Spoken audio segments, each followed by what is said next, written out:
एक तपस्या थी युगों की, अंतहीन एक आशा थी, जैसे किसी मरुभूमि को मेघों की अभिलाषा थी।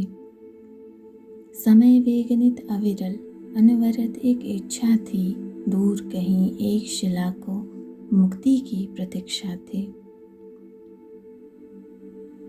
एक दिवस उस नगरी में विपुल मनोहर भोर हुआ, निर्जन से उस उपवन में कलरव था घनघोर हुआ। मिथिलापुरी के मार्ग में जहाँ गहन अंधियारे थे, उस वन में विचरण हेतु गुरु संग राम पधारे थे। मिली एक कुटिया कुंठित विदीर्ण जन शून्य तपोवन, देख वहाँ की रुदित दशा विस्मित हो बोले रघुनंदन।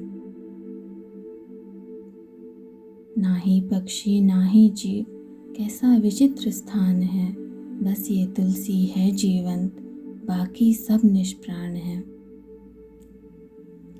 गुरु बोले चिरमौन जो हैं, वन वृक्ष व्यथा दोहराए हैं, रोग असाध्य प्रतीक्षारत है, आप औषधि बन आए हैं।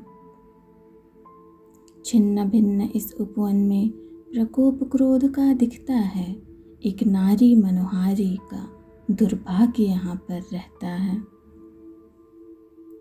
थी ब्रह्मपुत्री नाम अहिल्या, देवी पतिव्रता गुणवंती थी, तीनों लोक की सर्व सुंदरी मुनि गौतम की वामांगी थी। आसक्त पड़े थे देवराज, देख मनोहर अद्भुत काया, इंद्र का अंतस आतुर था, लिप्सा की ये उत्कट माया। एक भोर जब मुनि गौतम स्नान को बाहर निकले थे, इंद्र ने उत्तम अवसर देखा, मुनि दूर कहीं पर ठहरे थे। दुर्बुद्धि का वेग चरम पर ऋषि गौतम का भेष लिए, इच्छा कामुक ले करके कुटिया में प्रवेश किए।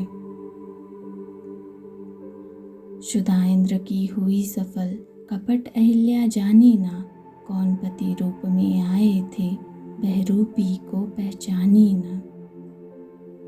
हुआ आगमन गौतम का, फिर क्रोध भयंकर फूटा, जान इंद्र का महाअपराध, शाप का पावक छोटा। भयभीत इंद्र अब दीन हुए, अभिशाप से पौरुषहीन हुए, अहिल्या विरल रोती थी, भाग्य के लांछन धोती थी।